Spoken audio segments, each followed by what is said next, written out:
All right. Hello, everybody, and welcome to another episode of CalChiro Live. Thanks so much for joining us this week. Super excited to bring you another guest with a lot of information to offer. Before we get started, I want to remind everybody of our upcoming fall conference. It's August 28th through 30th. It's just a little over 6 weeks, right around 6 weeks away. So getting close to go time when it comes to the fall conference at Disneyland, at the Disneyland Resort. It's going to be a super cool venue. Super excited about that. Getting in the park on Saturday, riding some rides, getting on that Incredicoaster and things of that nature. So hopefully you can join us for that, and we'll have a lot of fun down there. I got to figure out who's coming to my president's reception. So make sure you guys let me know if you're going to be there, and I can start sending out invites and those kind of things. I may even try to generate a discount code for all my friends that I've known throughout the chiropractic profession. So keep me posted if you're coming, and message me or send me an email or a text or something like that if you're going to be joining us. So other than that, I wanted to bring on our guest today. Let me get him queued up here just a second. Today's guest is Dr. Wrong person. Hold on. There we go. Let's try that again. There he is. Today's guest is Dr. Paul Marsh. If you guys have been around CalChiro at all for any period of time, I'm sure you've heard Paul's name. He runs our QME certification program along with some other doctors and things of that nature. I'm just getting a better opportunity to know Paul over the last year or so through like our Seaside event and things like that. Super smart guy, and I'm really excited to bring him on the broadcast to share with you a little bit about what he's created, what they've created. And why don't you just tell us, Paul, just introduce yourself real quick. Well, hello. My name is Dr. Paul Marsh. I see some faces and names that I recognize there. Hi, Meg. Hi, Casey. How's everyone doing? Quick little info about me. I graduated from LACC, the Advantage program, or Disadvantage program, as we like to joke about it. And that was back in 97. Okay. And I've been doing QMEs now since 2000. So I'm going on 25 years now. And about 2-3 years back, an ex-past president of the CCA, Wayne Whalen, says, Paul, I really need your help. I need you to come in and kind of take over for things and become the chair of the work comp committee. Okay. I said, well, what does that mean I got to do? He goes, well, help me teach and, get people into work comp. I said, okay. So, but isn't that breeding competition? He says, well, no. He goes, think of it this way. He goes, if we get the doctors of chiropractic writing really good reports, that's going to help us to get into things like Medicare. That's going to help us to get into other, insurances. It's going to give us a good foothold as far as our credibility in the medical community. And we get to practice what he likes to say is holistic medicine. Yeah. It's great that these new doctors are coming out and they're getting, acupuncture degrees and stuff like that. But nothing in the chiropractic fields allows you to practice as a real doctor, as I like to call it, more than workers' comp. So I agreed to come on and help out. And we are now hosting twice a year educational seminars for people who want to do workers' comp and take the QME, and for people who need relicensing. Nice. And we're trying to make it really fun in the aspect that we're alternating guest speakers. For example, in the past, we've had Honorable Robert Rasp, who's a well-known author and Los Angeles work comp judge who has literally written over 20 books, be a guest speaker. We've done panels with both applicant and defense doctors, and they go back and forth arguing about legal matters. And so we're getting to learn the behind the scenes medicine and such. And we try and make it different every time so that if you do come on a regular basis and support the CCA, you're getting something entertaining. Now, the QME stuff itself is mostly legal. So becoming a doctor, whether it's a chiropractic, medical doctor, physician, I don't care. If you go to our QME course, you're going to learn something new because it's legal stuff. Then you get to apply that legal stuff with your exam skills, your history skills, and your report writing skills. And it's led to things like expert witness and personal injury, and you name it. It's just been a wonderful foothold. I And I agree, was, man. I've been really impressed by what you guys have been doing. And you and I have been talking just a little bit. I wanted you to share with people just about some of the changes that you've seen in work comp stuff over the last 2 or 3 years, because it really feels to me like it's changed. so first and foremost, the power of the pen about 10, 15 years ago used to be with the doctors. And if Hmm. the doctor said that you need to get a chiropractic adjustment once a week for the rest of your life, the insurance company had to pay for that. Governor Schwarzenegger came in and terminated work comp, Hmm. no pun intended. And he gave the power of the pen to the insurance company. And the insurance company now has something called medical provider networks, and it has lists of approved doctors and such. And to get into work comp, it's been very hard.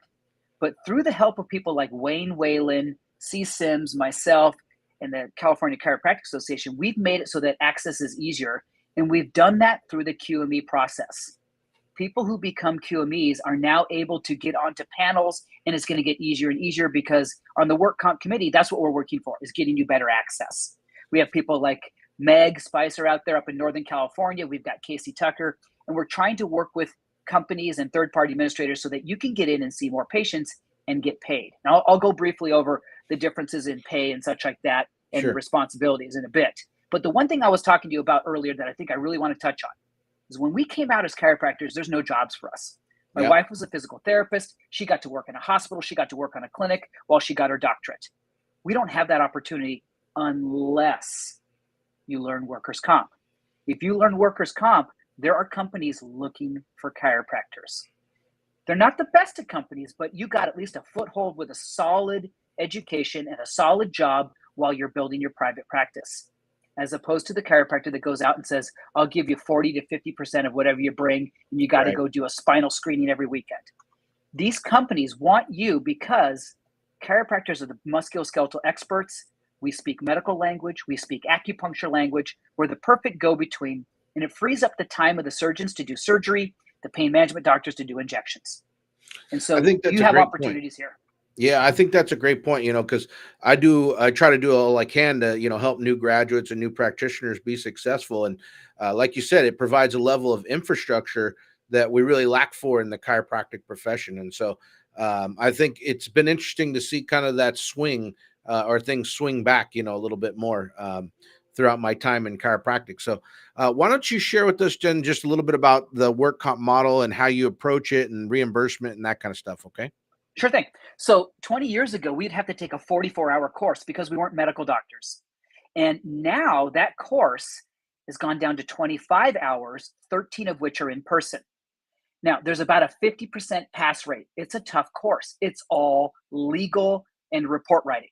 So if you're thinking I'm a straight A magna cum laude person from LACC, from Palmer, etc., you're in for a world of hurt. And we tell you right off the bat, it's like drinking from a fire hose. But once you learn these legal concepts, there's nothing that can stop you. Depositions turn to be fun. So it's 25 hours, 13 in person. On Friday, when you go to Disneyland and you meet up with us, we're going to do all the basics, how to write reports, what the laws are, how to get paid, etc. On Saturday, we're going to bring in our guest speakers. We have William Davis, who's the head of all of education, and he's a managing partner at Hannah Brophy. Hannah Brophy is a defense law firm all over the state of California. They're huge. From the applicant side, which is the plaintiff in personal injury, we have Scott Rubel. Scott Rubel is a past CAA president, California Applicant Attorneys Association. And he's going to come in, and the guy is an absolute riot. The two of them are hilarious. And he's going to tell you, if we go into a courtroom, Dr. Marsh, I'm going to depot you on this, and I'm going to ask you about this. And it becomes a lot of fun. And so these two guys are going to entertain on Saturday. So you got one day of hard work, and the next is really entertaining stuff with legal concepts that are going to be new. It's not the same old thing that you get when you go to the other seminars. Now, like I said before, there's a 50% pass rate, right? Not if you do the CCA one. We have a 90% pass rate. And so we start in the morning about 8, we finish at about 6, and I'm going to look at some of my notes. I told you about Judge Rasp in the past. What you need to know is, unlike personal injury, workers' compensation is not a 51% at fault. It's a 1%. So with 1% causation, meaning if it's only 1% work-related or it was aggravated by the job, it's now a work injury. And as a treater, that means they have to cover, provided it's helping and working, chiropractic, physical therapy, massage, acupuncture, durable medical equipment, you name it. They are required. Now, I bet you didn't know this, but unlike personal injury, which it varies upon region, you might get 100, 125 bucks a visit. If you're in the Bay Area, maybe a little bit more. Workers' comp has a fee schedule. It's called the official medical fee schedule. And I just got a call the other day from a fee schedule company. They said, we want to credential your acupuncturist because Dr. Marsh, you're on our list. I said, no problem. They said, would you accept $181 a visit, please? I said, well, as long as you agree to pay me within the fee schedule rules, which is within 60 days. I said, oh, yes, we will. And if not, we'll pay you 10% penalties and interest. I don't know anywhere where you get paid $180 a visit, whether you're a chiropractor, chiropractic acupuncturist or not, and within 60 days. I know that my personal injury ones, they take me sometimes 6 months to a year, 2 years. So it's really good. Now, there are third-party administrators out there that will try and chop you at the knees, but we as a group, as California, if we stay strong, we can negotiate better rates. And the work comp committee, we have sued these individuals, these third-party administrators in the past, and we can talk about that another day. But what I want to tell you a little bit about this is the work comp QME process itself is duplicative. If you're a treater, it makes you a better QME. If you're a better QME, it makes you a better treater. And it's the only place where you get to practice real medicine. You get to be in charge of the case. You get to push the patient towards your favorite surgeon. You get to push the patient towards epidurals. And these things get paid for. It's not like a personal injury case where you recommend the epidural and you recommend the doctor and they write a big report, but nothing ever happens. And then a year later, you get paid a portion of your payment. This stuff gets done and it gets authorized.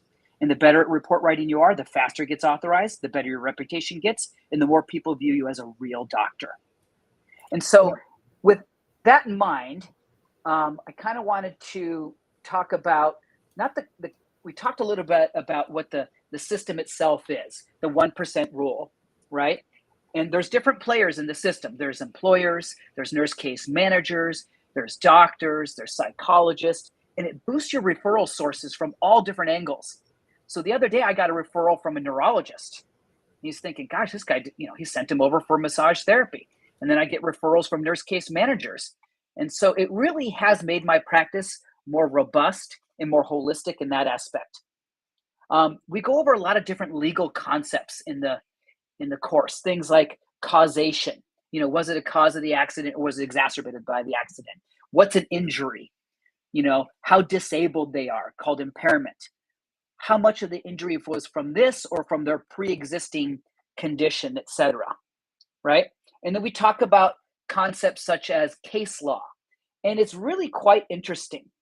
And what's cool about it is you get to be the driver of the bus, so to speak. Whether you're treating or whether you're the QME, your word goes in front of the judge. In fact, as a treater, every single case goes in front of the judge so that the injured worker does not get screwed over, so to speak. As a QME, your report goes in front of the judge. And so it's all there. Everybody's seeing it. Everybody's reading it. It's your chance to be a real doctor. Now, I want to give you some idea of some of the fees and stuff like that. Let me scroll in my computer over here. Before you start jumping into that, Paul, can I ask you a question real quick? Go for it. Something that you were saying really triggered in my mind about the networking opportunity and the opportunity to, connect with other healthcare providers, right? Both from a referral perspective, giving and taking referrals and that type of thing. So can you expand upon that a little bit? Because I think that's a very unique opportunity within the work comp landscape. So when you're doing a treating role, you can be either the primary or the secondary. The primary is the person who's in charge of the case, and they direct all care. They'll write a prescription. It's called a request for authorization form. And you can write a prescription for your own acupuncturist. You can write a prescription for the acupuncturist down the street. And that will turn back around later and come back to you. You get to work with attorneys on just about every single visit. And when you do a good job, those attorneys are going to go back to groups like the California Applicant Attorneys Association. And they're going to go on their listserv, which is a private messaging board or forum, and say, that Dr. Meg Spicer, she did a great job with my client. They moved the case along. She got him to the right MRI facility, not the cheapy one that's in collusion, so to speak, with the defense, but really got her the best quality care and got her to the surgeon. You get to get referrals from pain management specialists. And then you get to impress the insurance side. And next thing you know, you have nurse case managers asking for you to be in charge of the case. It's a little known fact that medical doctors don't want to be in charge of the case anymore, this primary treating physician. They make more money doing surgeries. So we're the perfect candidate to run these cases because we know musculoskeletal medicine and we know disability and we know how to communicate like a doctor and also at the same time communicate with acupuncture and massage and PT. Now, how have you identified people who are in the MPNs or work comp providers that you could work with and network yourself with? So whenever you get a client that's workers' compensation, you'll look up the insurance carrier. Let's just say it's State Compensation Insurance Fund. That's the biggest one in California. It's run by the state. Anytime you Google State Compensation Insurance Fund, California MPN, it gives you a list of all the doctors that are in network, the ones that are willing to accept your care, your transfer of care, your co-management, et cetera. And so those are the people that you're going to be able to market to. You're going to say, hey, I've got a work comp client. We've tried some conservative care. We really want to see whether or not this person needs an epidural or maybe spine surgery. Can I send them over to your office? And they'll say, sure, as soon as it's authorized. So you put in the request. You say, I'd like this patient to go see Dr. Smith. We've tried conservative care. Here are my attached treatment notes. And within 7 to 14 days, they're supposed to authorize it. Now, sometimes there's some shenanigans. We all know about this. But generally speaking, we can get things authorized when it comes to going to medical providers. That in turn is going to reciprocate later. When they have a patient who they don't think needs surgery or the surgery failed, they're going to send them back to you. Yeah, I think that's a really unique opportunity that, I don't know that a lot of new graduates know about that kind of thing because to your point, that infrastructure, I keep going back to that infrastructure piece where, you get out of school and you have this expectation, you don't have this expectation that you're going to have to market yourself. And maybe when you get into school, you don't have that expectation, but by the time you get out of it, it becomes apparent, right? And this is seems to me an opportunity for people, really to work within almost like a hospital setting or in the medical setting, like has been traditionally done in Western medicine. So I wanted you to go ahead and talk a little bit about the fee structures and things of that nature too, because I know that's an important piece of this for a lot of people. So you can Google the California Official Medical Fee Schedule, and you can even use ChatGPT. And you can put in the codes and you can say, how much do I get reimbursed for the California Official Medical Fee Schedule for a workers' compensation patient in San Diego, in Los Angeles, in San Francisco? And it's going to give you, for each code that you give them, a roundabout price. And it's based upon Medicare. And that's why working with the CCA is so important and the ACA, because we're trying to get those Medicare rates higher. We're trying to get our cost of living adjustments accordingly. But let's talk about MedLegal. This is where the real money is at. And this is where you guys are here.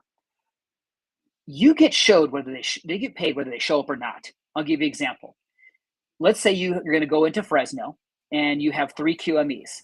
If the first person doesn't show, you get to bill for something called an ML, which is MedLegal 200, and you get $503 for them missing the appointment. If the interpreter doesn't show up, you get $503. So it's not a waste of your day if somebody no-shows and that kind of thing. If you do a comprehensive evaluation, right, in person, called an ML 201, you get paid $2,015. Your face-to-face time required for that is somewhere around 45 minutes. I don't know anyone in outside of workers' comp that makes $2,000 for 45 minutes of work. Now, is it really 45 minutes? No. But what you have to do is you have to do some record review, and then you have to put together a report. So even if you double or triple that, you're looking at $2,000 and $2,015 for 3 to 5 hours on average of work. Now, I mentioned record review. Where in medicine do you get paid $3 a page for over 200 pages of records? Meaning that when you get that person, you're going to travel to Fresno and you're going to see them and they show up with 400 pages of records. Well, the first 200 pages are part of that $2,015. But you now have 200 more pages at $3 a page, do the math, that they have to pay you within 60 days or you get penalties and interest. When you do a follow-up evaluation, let's say you see the patient, you diagnosed a low back disc bulge, you want to have an MRI, you want it done at a facility associated with a hospital, you really think that this guy's got subtle findings, I want you to come back and see me within a few months, and we're going to go over this MRI together, and we're going to give you the appropriate care with the appropriate medical specialist based upon the MRI findings. That follow-up exam is $1,116.25, and that one covers, again, up to 200 pages of medical records. So that's a follow-up exam. You've already done the legwork. You're basically going over the MRI, and you guys are working together, and you're just moving the case along. Now, there's other things that you can get paid for. You can get paid for depositions. I remember when I first started doing expert work and such, I would ask for $250 an hour. Then I went up to $350 an hour.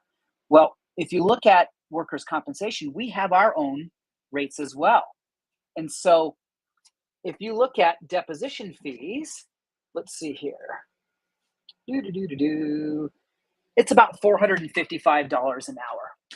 Now, they give you a 10% pay increase when you see these patients if you have to use an interpreter. They give you a 35% pay increase if you're something called an agreed medical evaluator, meaning that it's a really complex case and they're seeking your expert wisdom. All right.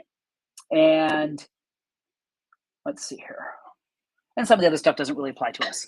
I do have a question in the chat here, Paul. Someone was asking, could you talk a little bit more about workers' compensation work on liens? Okay. So as a treating physician, my recommendation for you is to establish your rapport in the community as being a really good report writer, a really good treater with really good communication. For those who are trying to seek out care and work on a lien, all you're going to do is make enemies and get yourself put on the shit list, pardon my French. When you work on a lien, you're telling the insurance company, I don't care about you and the rules. I'm going to bill whatever I want, and I'm going to hope to get pennies on the dollar. Will you get a lot of referrals, especially in Los Angeles and some other areas? Yes. But it's going to be really hard to get paid. You're going to have to pay money to fight those liens in court. It's not like a personal injury lien where a doctor and the attorney sign the piece of paper that says, I promise to pay you back at the end. There is no way that you can charge the patient a single dollar. If you do, it's called work comp fraud, 5 years in jail, $50,000 fine, your choice. You have to hope and pray that your reports are so good and that the attorney on the other side can negotiate for you and get those liens paid for. And it's going to take you time. Whereas if you treat as an accepted provider and you're one who's inside the network, you now have rules and regulations to protect you. The 10% penalties rule we talked about, right? Et cetera, et cetera. So my recommendation is not to work on a lien. And because all that's going to do is make the insurance companies unhappy with you. If they're unhappy with you, they're never going to allow you on their list. And until we can get rid of these medical provider network lists, you have to make both sides happy. You have to be like Solomon and split the baby with the bathwater. Your goal has to be to deliver quality care, communicate with medical doctors, give good reports, and in doing so, we will pay you in a timely fashion. Well, it definitely seems like there's a lot of changes that have been afoot in the work comp world. Is there any other, we're kind of coming up against our time a little bit, but is there any other thoughts that you wanted to share with us, or you could tell people how to connect with you and things of that nature? So you can always reach me through the CCA, through Don Benton, or through Shasta. The two of them can reach me, no problem. I happen to be down in San Diego. I will tell you this. If you're willing to go to an area that's a little more rural, or if you're willing to go to an area that's underserved, you will be sought out by all. If you want to go to some places that have farmers, laborers, and stuff like that, that's where the money is at. You can have your fancy house in Beverly Hills, but if you're willing to go out east or go into the hood, that's where you're going to get the business. And those are hardworking Californians that need your help. And so you as a doctor can, like I said, you can incorporate all of your diagnostic skills, all of your report writing skills. You can use your techniques that you learned in personal injury for marketing, but then tune it towards personal injury, away from personal injury towards both applicant and defense work. They're not called plaintiff here, it's called applicant in workers' comp, but it's the same thing. And so you can build a robust practice that's more holistic, and you're not waiting for a long time to get paid, and you got a fee schedule. If they don't pay you, you get to go in front of the judge and say, Your Honor, this is ridiculous. I should be getting paid. I followed all the rules. Now, tell us a little bit about what's coming up in the fall conference again, August 28th through 30th, and the cost associated with that portion of the program? Okay, so it's at Disneyland, the Tragic Kingdom. I mean, Disneyland. Just kidding. And like I said, the first day is going to be all what you need to know to pass the test. The second day is going to be all the legal stuff. So if you're a QME or you're relicensing, just come on Saturday. It's about half the price, I think, in cost. But if it's about $2,000 for the course, but as I told you, your free QME is going to get you over $2,000. Right. So this test and this course is going to cost you one exam. That's it. So you should be able to get your return on your investment in no time. The more you do, the more you get out there and introduce yourself, the more your reputation will build. And there are organizations out there, there are companies that will help you once you get your QME. There are places like Arrowhead Evaluations, ExamWorks, Med Legal Evaluators, and they will put you in the places that you need to be. They will help you write the reports because they'll have templates. They'll have marketing people to market you. They're going to take a percentage of your income, but you can just show up, dictate your report, go home, and proof it. It's simple. Well, I really appreciate you coming on and sharing with us today. And I think one of the most invaluable parts of coming to our program at Disneyland would be, even being around people like yourself and networking and being in the room with seasoned professionals that can guide new practitioners and, people looking to get into this work that have never done that before. So that's the real secret sauce is that CalChiro is offering, is being around Paul Marsh. The other thing I forgot to tell you is a lot of these work comp injuries are also dual personal injuries as well. Okay. And so if you're not, like I got one the other day who was a Amazon driver involved in a car accident. Now we have 2 claims going. I'm going to get paid. And if not, my work comp attorney that referred me that client, I'm going to get the opportunity to send him to a personal injury attorney or vice versa. And so it's a great way to network and intermix and mingle. And once you start talking med legal language, now your expert word starts to go up and up and up. Now you're talking about standards of care, malpractice. You're sought out as being the guy or the gal in Northern California. I know that Meg can talk. She's been starting to do some expert work and stuff as well. And it's a lot of fun. You get to do depositions. You get to do, report reviews and case reviews, that kind of thing. Well, it's been very informative for me today. I love being around smart people, and I'm looking forward to hanging out with you at Disneyland. But the time has come where we got to try to give away some money today.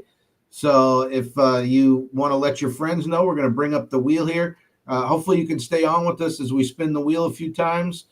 Shasta's actually producing the show for us today. So let's give her a chance to bring up the wheel. And I think we have 4 names today. Is it 4 names or 5 names?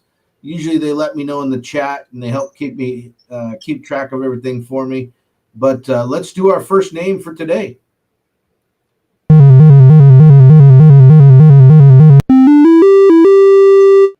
Robert White, you are our first winner today. Let's see if you're on the broadcast to win come and collect your money. We just gave away, I think it was $500 or $600 about 2 weeks ago to Dr. Grace Lau. That was a lot of fun. Pandemonium on the broadcast ensued, and we tried to get Grace to give the money back to the PAC, but she already made a PAC donation this year, which I know you've been a PAC supporter in the past. So grateful to you for being a PAC supporter, Paul. All right. Well, let's give it just a few more seconds and see. Unfortunately, Doc, we couldn't get that PAC money out of Grace, Dr. Grace, because she had already spent it on her camping trip. Or she's got to put a wedding on for her daughter, I think. So that's where it went. So we've got, I'm being told 3 spins today, 3 spins. So let's do number 2.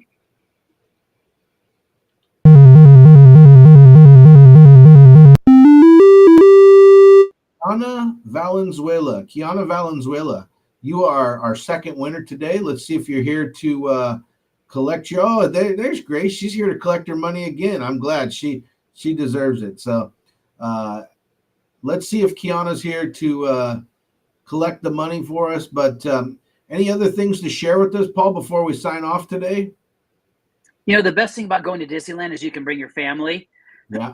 And if they're old and they don't want to go to Disneyland, you're close to the beaches. It's just a nice, easy destination. You can fly into LA, you can fly into Ontario, you can fly into Orange County. Yeah, you can fly down to San Diego and hang out with me for the day. We're going to be there on Thursday and Friday. It'll be a lot of fun. Yeah, a lot of great restaurants too. I don't Friday, know Saturday. our guy. I was just down there for my daughter's dance competition. We went to Din Tai Fung. That's a great dumpling place. I know my family is super excited about going down there for that kind of thing too. I got to admit, I am the Disney guy, so I'm the one that signed off on us going to Disneyland because I have a 12-year-old. She loves it, and we're gonna have a lot of fun on the Incredicoaster, I'm sure, Saturday night. So, all right, let's do name number 3. See if we've got a winner for today.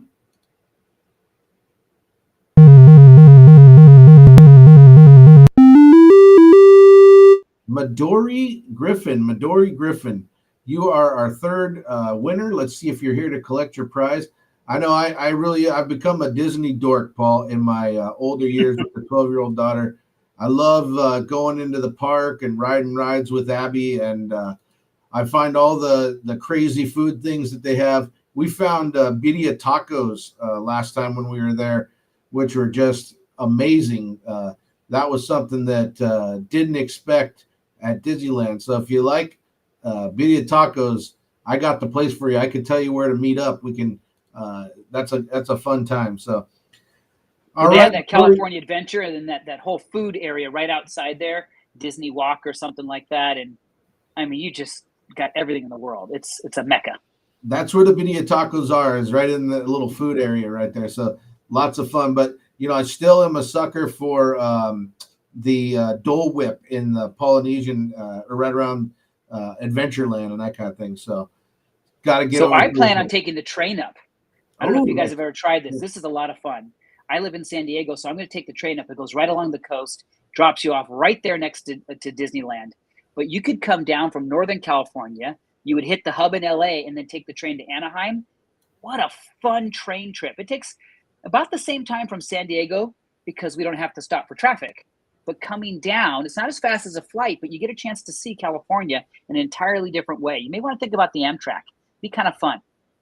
That does sound awesome, man. I'm not too familiar with, riding the train and that kind of stuff, but I believe we have one more spin today. This is we had $400 to give away. So let's do our final spin for today.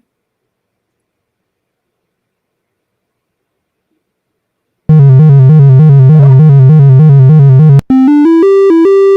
my goodness. Rael is one of my students. Oh man, I hope Rael is on the call today. I was just texting him last week. If Dr. Howie's out there, text Rael right now and let him know he won the money. I love it when the students win the money. They could use it the most, but they got to be on the broadcast to collect their money. Oh my gosh, or maybe Matthew is on the call for us today. I was just talking to Matthew, who couldn't use $400 that's a student.